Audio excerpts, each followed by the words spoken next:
बिस्मिल्लाहिर्रहमानिर्रहीम। अस्सलाम वालेकुम students, welcome to my channel all about maths with Sahar. आज की वीडियो क्लास 6 के लिए है। चैप्टर 6 है रेशियो एंड प्रोपोर्शनल। एक्सरसाइज 6 से है, क्वेश्चन 2 है। क्वेश्चन जो 1 है वो उसके ज़्यादा पार्ट्स हैं, ऑलमोस्ट 12 पार्ट्स हैं, तो वो एक वीडियो में ही सारे मैंने करवा दिए हैं। अब क्वेश्चन 2 करते हैं। N alloy contains 13.5 GMs of copper. अब एलॉय क्या होता है? ये ना मेटल होता है जिनके मिक्सचर से ना जिनके मिक्सचर से कुछ किसी भी चीज़ को, किसी भी अदर मेटल को ना हार्डर बनाया जाता है, ज़्यादा से ज़्यादा हार्ड किया जाता है उसको अच्छी क्वालिटी बनाने के लिए ना, तो ये मिक्स किया जाता है उसके अंदर। N alloy contains 13.5 GMs of copper. अब उसने क्या किया, कॉपर में ना 13.5 एलॉय ऐड किया और जिंक में किया 4.5। Find the ratio by mass of copper two zinc in alloy. अच्छा जी, अब हमने उसने कहा हुआ कि बताएंगे कितनी रेशो इन दोनों के दरमियान में होगी। तो सबसे पहले तो आपने बात याद रखनी है कि जब भी हम रेशो में कोई भी चीज़ लिखते हैं तो उनके साथ उनका यूनिट नहीं लिखते। अब जीएम्स है, ग्राम पर मैस है, इस वजह से हम इसको नहीं लिखेंगे। सबसे पहले आपने लिखना क्या है, फाइंड हमने करना है जी रेशियो बाय मैस ऑफ। ये सारी लाइन ना आपने लिख देनी है। अगर आप ये सोच रहे हैं कि कहाँ से स्टेटमेंट हम लिखें, तो स्टेटमेंट इसी के अंदर ही है। Ratio by mass of copper two zinc in the alloy. लिखें या ना लिखें, बस इतना भी लिखें तो स्टेटमेंट का पता चल जाएगा कि क्या हम करने वाले हैं। अच्छा जी, सबसे पहले जो कॉपर लिखा है तो हम कॉपर की ही यूनिट को लिखेंगे, ठीक है, उसी की अमाउंट को लिखेंगे। अगर पहले जिंक लिखा होता तो हम पहले जिंक लिखते हैं, लेकिन अब कॉपर है तो कॉपर की क्या थी 13.5, और जीएम्स नहीं लिखेंगे बिकॉज वो यूनिट है, यूनिट को हम नहीं लिखते। फिर जिंक, जिंक क्या है हमारे पास, जिंक है 4.5। अब ये पॉइंट्स हैं, तो हम सबसे पहले इनके पॉइंट्स को ख़त्म करते हैं। पॉइंट्स को ख़त्म करेंगे तो नीचे हमारे पास क्या आ गया, पॉइंट का आ गया 1 और एक डिजिट का आ गया 1 0। इसी तरह इसको भी कट किया तो हमारे पास आ गया 1 0। अब रेशियो का मतलब एक और भी चीज़ थी जो मैंने फर्स्ट क्वेश्चन करवाते हुए बताया था कि रेशियो को ना हम डिवाइड भी लिखते हैं। तो मैं यहाँ पे एक काम करने लगी हूँ, पहले पॉइंट के बगैर लिखा, इसको नीचे लिखा 10, और इस रेशियो की जगह हम लिख देंगे डिवाइड एंड 45/10। अब जैसे अगर हमारे पास ना दो सिंपल वैल्यूज़ होती हैं, जैसे ए रेशियो बी, तो हम उसको ना ऐसे भी लिख सकते हैं, ए डिवाइडेड बाई बी। तो मैंने इसी तरह किया ताकि हमारे पास ये जो डबल फ्रैक्शन बन रही है ना, ये ख़त्म हो जाए। 13 1 3 5 10, ये जो है डिवाइड किस में चेंज हो जाएगा, मल्टीप्लाई में, और साथ ही हम इसका रेसिप्रोकल ले लेंगे 10/45। अब ये 10 से कट जाएगा। 5 से अगर हम करते हैं, ये देखते हैं ये 3 पे आ रहा है, यस 3 पे आ रहा है, 3 से ही कर लेते हैं। 3 4 ज़ा 12, 1 इधर, 3 5 ज़ा 15, 3 1 ज़ा 3 और 3 5 ज़ा 15 और 45, क्योंकि यहाँ पे भी 1 यहाँ पे भी 1, 45 1 ज़ा 45 एंड 1 5 15 ज़ा 15। अभी भी ये 5 3 पे हो सकता है। 3 1 ज़ा 3, 3 5 ज़ा 15, 3 5 ज़ा 15। हमारे पास जो है वो वैल्यू आ गई, मैं इधर ही लिख देती हूँ 15/5। अभी भी ये कट हो सकता है, 5 1 ज़ा 5, 5 3 ज़ा 15। इसका मतलब हमारे पास 3/1। जब हम इसको दोबारा से रेशो में कन्वर्ट करेंगे तो जो रेशो है वो हमारी क्या आ जाएगी, 3:1।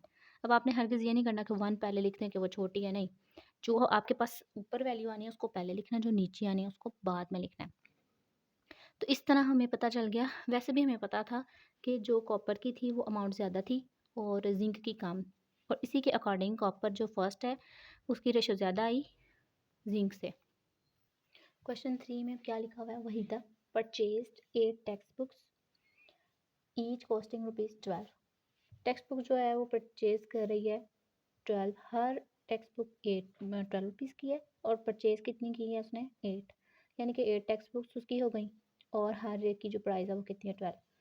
एंड 4 स्टोरी बुक्स, और 4 स्टोरी बुक्स उसने परचेज की हैं, each costing ₹9।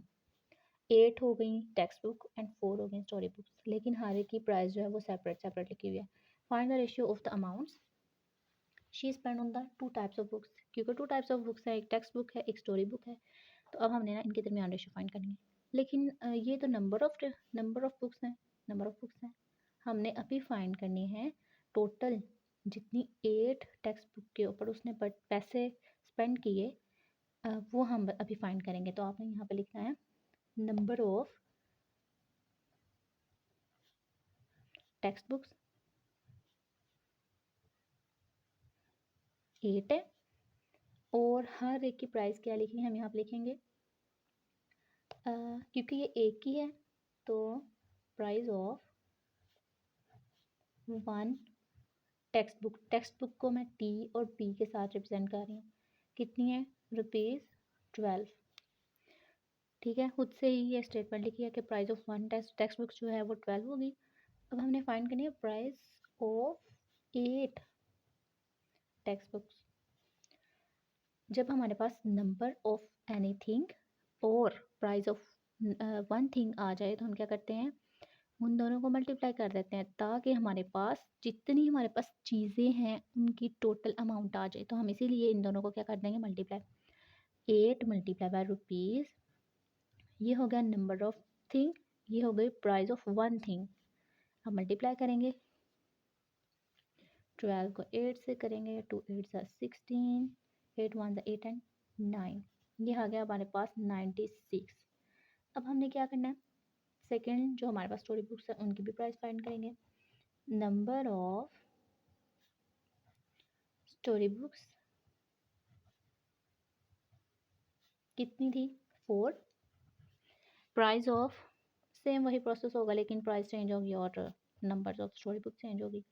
Price of one story book को अब मैं एस और बी से रिप्रेजेंट कर रही हूँ, 9 रुपीज़ 9।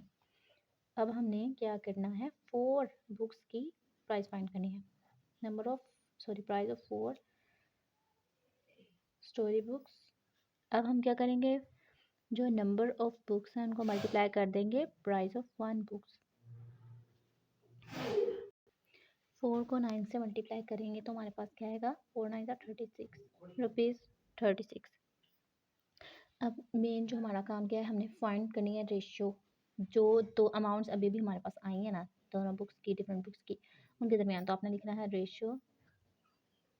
रेशियो ऑफ अमाउंट्स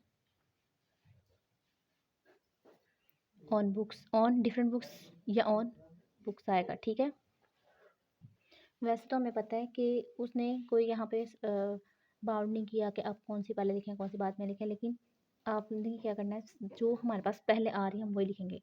तो मैं यहाँ पे ना TB यानी कि text book ratio S book जो कि स्टोरी बुक्स हैं, तो TB यानी कि हमारे पास जो टेक्स्ट बुक थी उनकी क्या प्राइस आई थी, 96। अब हम रुपीज़ नहीं लिखेंगे क्योंकि हम रेशियो में यूनिट नहीं लिखते, रेशियो लगाएंगे।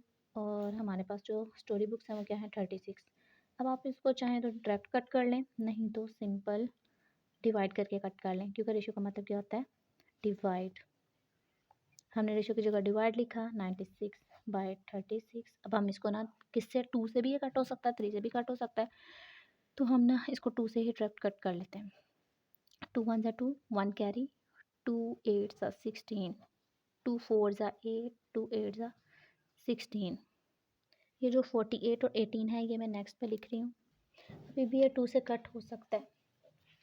2 9 ज़ा 18, 2 2 ज़ा 4, 2 4 ज़ा 8, 24/9। अब ये किसी एक टेबल पे आते हैं क्योंकि ये 2 पे आ सकता है लेकिन ये नहीं आता, तो हम 3 पे करके देखते हैं। 3 3 ज़ा 9, 3 8 ज़ा 24। तो हमारे पास क्या आया, 8/3। अब इसको फिर से ना रेशियो में कन्वर्ट करते हैं।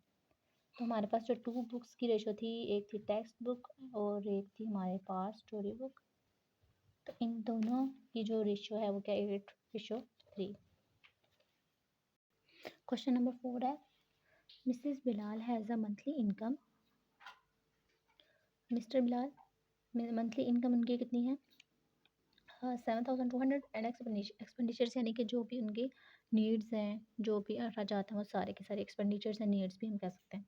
ऑफ रुपीज़ यानी कि कितने हैं, 6300 पर मंथ। उनकी जो मंथली इनकम है वो ज़्यादा है और जो इनके एक्सपेंडिचर्स हैं, नीड्स हैं, वो क्या है, कम है। Find the ratio of his savings to his income. अब उन्होंने क्या कह दिया कि रेशियो बतानी है savings to his income. Income का तो हमें पता है लेकिन सेविंग कैसे आ गई, सेविंग हम खुद इनमें से फाइंड करेंगे।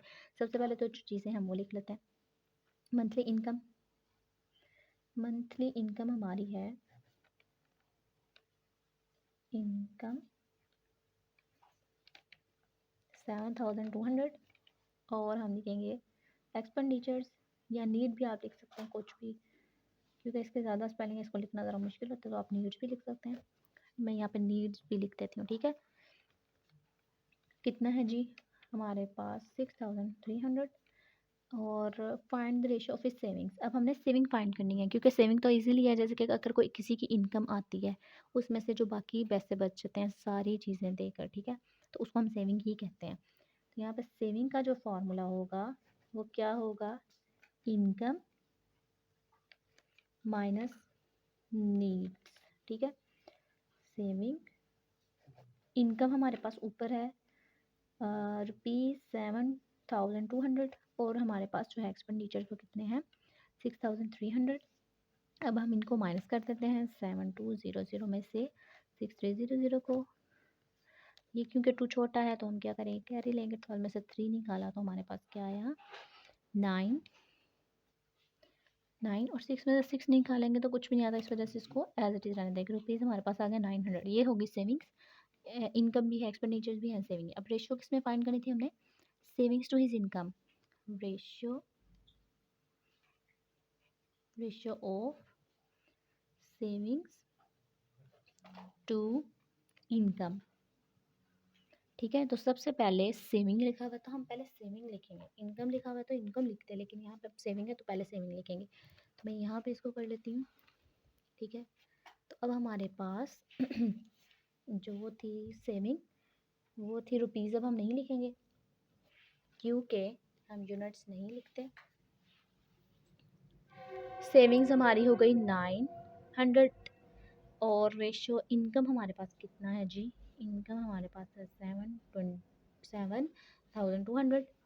अब क्या करना है, क्योंकि हमें पता है रेशियो की जगह हम डिवाइड भी लिख सकते हैं, तो डिवाइड करेंगे 900 ऊपर 7। अब आपने ये नहीं करना कि ये छोटा है तो हम इसको बाद में लिखें और इसको बड़े वाले को पहले लिखें, नहीं, जिस तरह रेशियो है उसी तरह लिखेंगे। 0 0 कट जाएंगे, एक ज़ीरो इसके साथ, एक ज़ीरो इसके साथ, बाकी बचा हमारे पास 9/72। अब 3 से करके देखते हैं 3 से होता है कि नहीं। 3 3 ज़ा 9, 3 2 ज़ा 6, 7 में से 6 निकाला 1 इधर 12 बन गया, 3 4 ज़ा 12, 3/24 आ गया, 3 1 ज़ा 3, 3 8 ज़ा 24, 1/8। अब इसको फिर से रेशियो में कन्वर्ट करेंगे तो 1:8।